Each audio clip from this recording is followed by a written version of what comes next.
what happens when people get together to protest and make their point on climate change. They come here to Newcastle.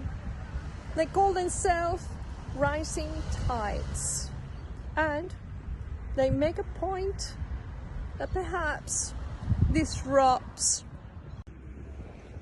rising tides. That's where they've been for 4 days. I think it is easy now. That is the 1st of December and it should be officially finished. This is a different view. The implications for Sunday and we were parked in there on and off. You have to move on, obviously, because it's not a permanent camping site for nomadic campers like myself, and I am totally aware of that.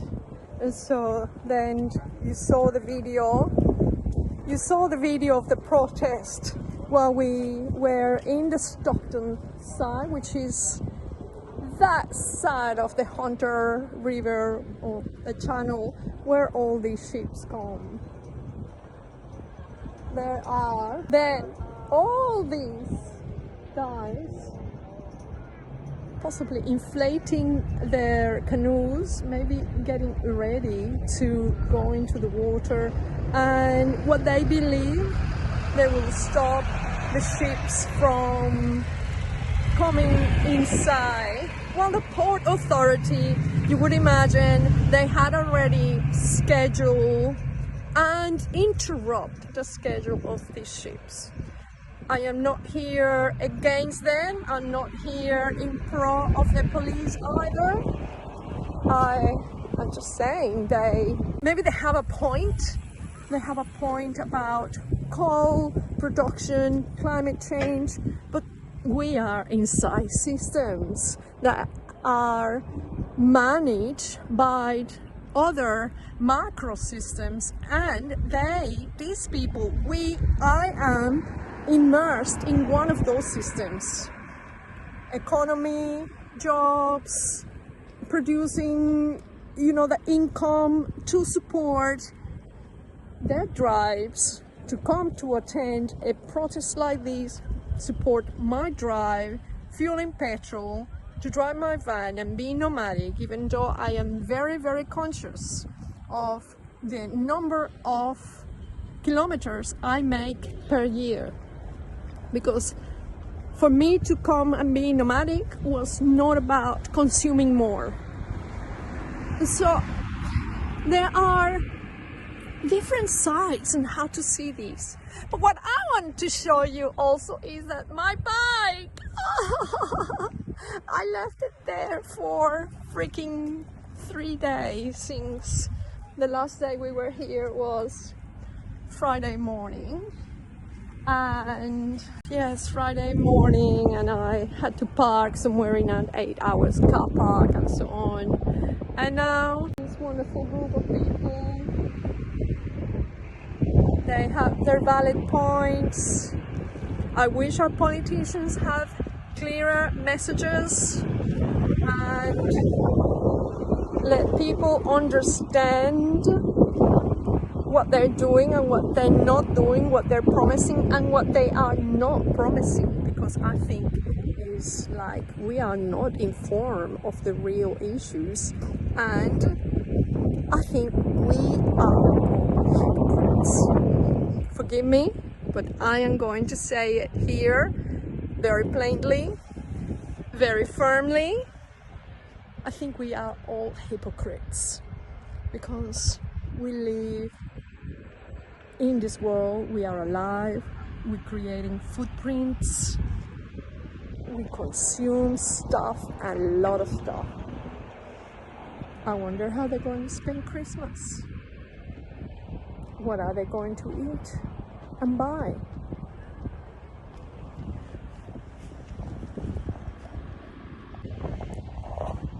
And here we are again. Of the whole complex structure built for several days of protest. Let's call it congregation, shall we? Congregation of people expressing their point of view, and yeah, a very definite point of view. And here we are, Novice Beach is our second last day in Newcastle. I've been here for nearly 3 weeks, fully nomadic.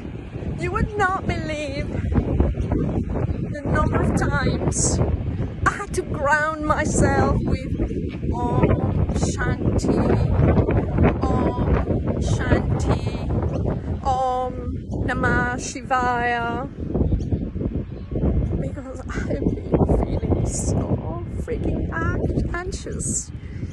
And my job is being to put one foot in front of the other and stay present. Because in the moment of now, what do we need? We don't need. My van was there, beautifully working, my dog's healthy, these surroundings are really perfect.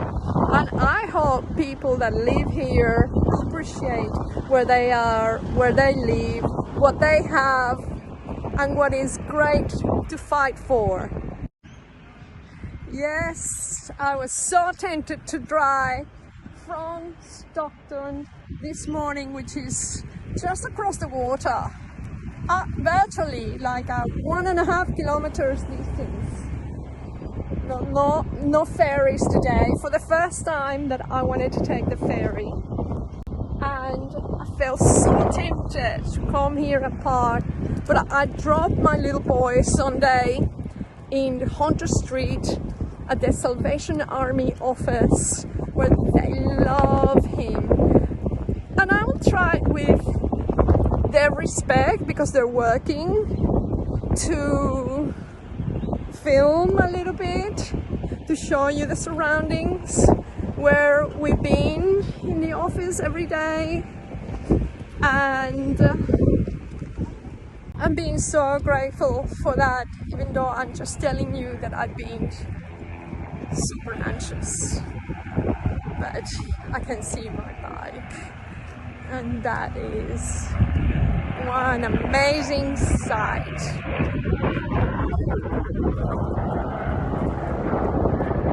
I told you, everything happens here.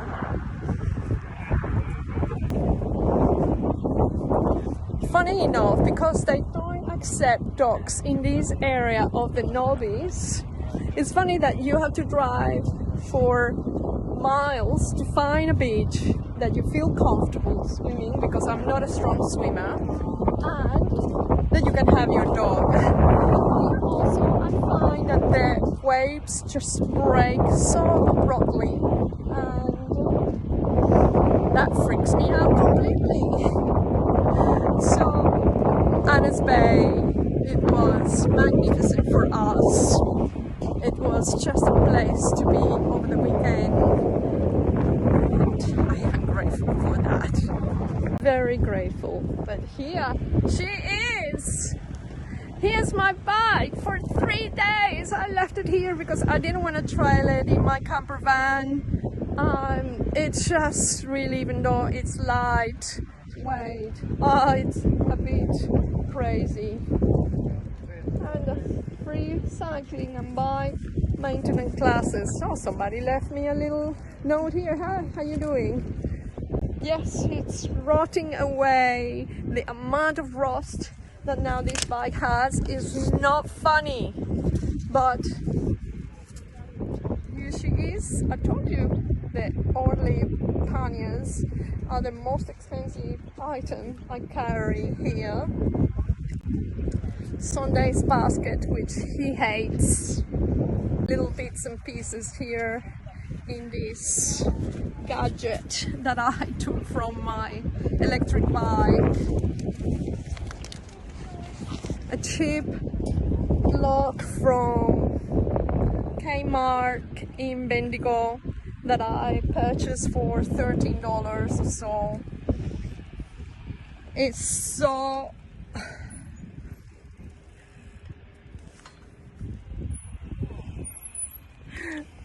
I hope the key will go in it, and because it's been parking there with all the salt and the water and the air.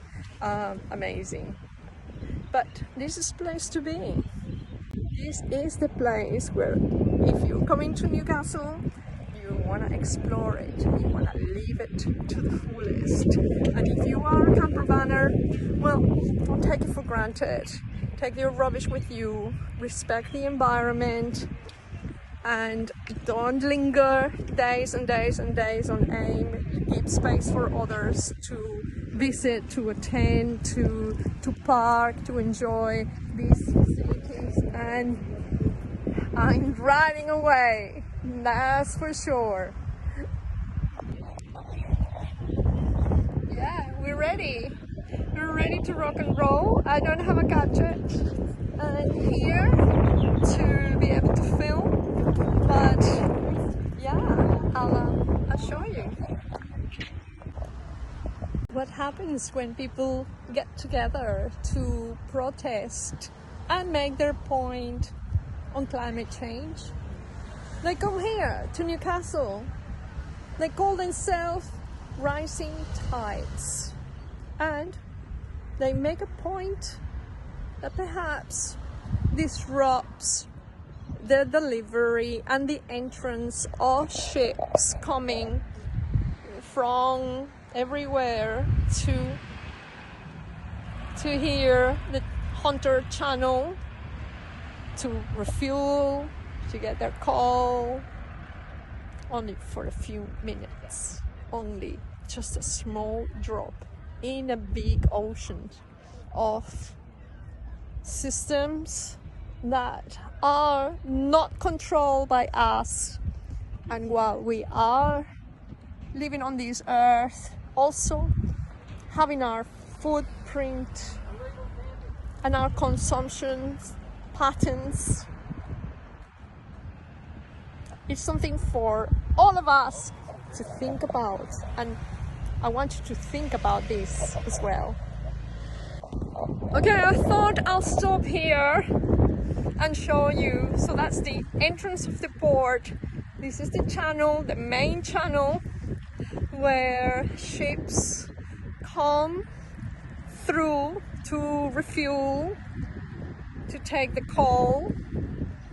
Australia, one of the biggest coal producers of brown coal, because I come from Venezuela and we have the best quality coal in the world. As you know, also Venezuela is one of the, or was one of the biggest oil producers in the world, the third one in fact, and it has still large deposit of oil. So I wanted to show you quickly the entrance of the port, and that's where we were. That's where the Friday girl was parked. And so in between that point to this point, crossing to where we were going from Stockton Wharf to number 400 Hunter Street, the distance was only a 1.5 kilometers. However, after no ferries today, I decided to drive, and I drove Little Sunday in the Salvation Army Employment Plus office, where I'm going to show you later on the setup that we have working with my laptop, where I've been doing meetings, where I've been recording remarkable conversations with other women, where I've been coaching people that been retrenched. So everything has been happening from there, but I wanted to stop here to show you this promenade, the entrance of the port. And so the protest that I've been documenting and telling you about, the idea is that they come and disrupt the delivery or the entrance or the schedule that the port has. the port has scheduled for these ships, because this is a massive port and it's a very busy. So 1, 2, 3 delays. What is that? What is the meaning? What is the implications? What is the cost? What is that a drop in the ocean? That is my question. What sort of point when we are in systems, we are living inside systems that are bigger, and we also are consumers, that we are consuming and having carbon footprint consequences in everything we do. And of course, here people stop and look, and I better be on my way to get my boy.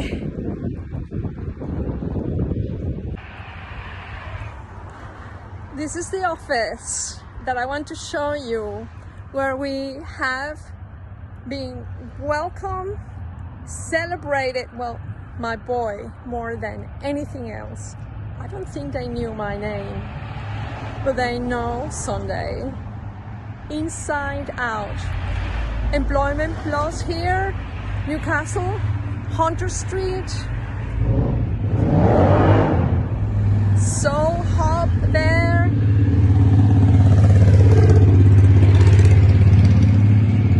Everybody's welcome. Had lunch from 11:30. Lots of homeless men and women, or people that are destitute. The girls introduced me to Soul Hub last week and said, why don't you go there for lunch? Everybody's welcome and they have no judgment. And so that's what I did. I had lunch there from Monday to Thursday, and even they gave me a takeaway container with some fish to take home and for me to use. But marvelous people, generous heart, kind souls. The essence of Australia, the essence of many Australian people. We had been, Sunday and I had been recipients of this kindness. And so, little Sunday's been up and down these stairs, so eager to go and scratch the door and say, let me in, let me in, let me in. Look where he's been. Super spoiled. Huh? Super spoiled dog. Huh? And we've been super spoiled too.